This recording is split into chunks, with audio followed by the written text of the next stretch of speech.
Um, they seek capital appreciation. They start with globally diversified strategic allocation of 80% equity and 20% fixed income. I think it's okay. I think it works. It works. I mean, remember, it's not a matter of like you can't invest in everything, right?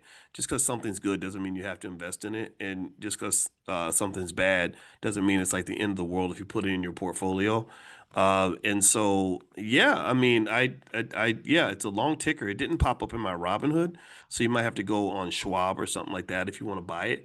But I actually also would say this. Uh, I would say um, that the first rule, if you're investing with your kids, one of the biggest things to do is to use it as a teaching tool, obviously. And so one of the best rules to teach them is diversification. So PAEAX may be good, it may be bad. Who cares? If you're diversified, who cares? If you get to the point where you feel like the failure of one stock is going to ruin you, that means you're not diversified. You're not doing it right. So spread the money out. So 1 month, pick a company, maybe do a little deep dive, look at the company, look at what they make, kind of talk about it, like what it means to be profitable. Look at the bull and the bear case. You can look all this up online for sure. AI is everywhere, right? And talk to the kids about the business and just kind of say you're in business with this company, you are an owner in this company. Instill those values of ownership. Like that's I think that's really essential. And don't forget we have financial flashcards that you can pay your kids $10 to memorize the flashcards. It'll be the best investment you ever made because literally that kid that you paid $10 to learn financial concepts when they're 8 years old. 40 years from now, that 8 year old will be making millions of dollars or hundreds of thousands of dollars, and they'll be great to have around when you're old and retired and have medical bills and you have rich kids. My parents invested in me and my sister and my brother, and when they got to where my mother was on her deathbed, it helped that her daughter was a medical doctor. It helped that her son was a finance professor. It helped that her other son was a millionaire in investment.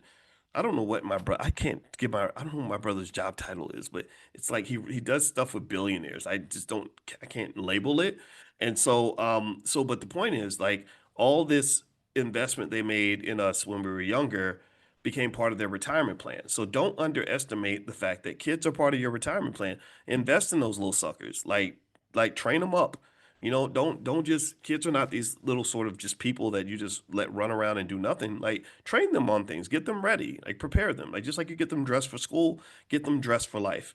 So if you go to financialflashcards.com, you can find our flashcards. It'd be a good activity for the summer. We have workbooks as well. You can go to financialworkbooks.com, and we actually have the stock options flashcards now. And so you can go to stockoptionsflashcards.com if you want to take a look at those. And if you search through the store, we actually have crypto flashcards. So if you want to teach them on crypto, you can do that too. So the fund objective of PAEX is they seek capital appreciation through diversified portfolio, primarily investing 65% to 95% in equities and the rest in fixed income. 63% of their investments are in U.S. stocks, 18% in non-U.S. stocks. Okay. They have a lot of investments in technology, financial sectors, and healthcare. Okay. It's not bad. They do a good job of protecting capital. I don't know if they've done an amazing job of growing capital though. Like if you're investing for capital appreciation, I'm not sure I'm seeing that.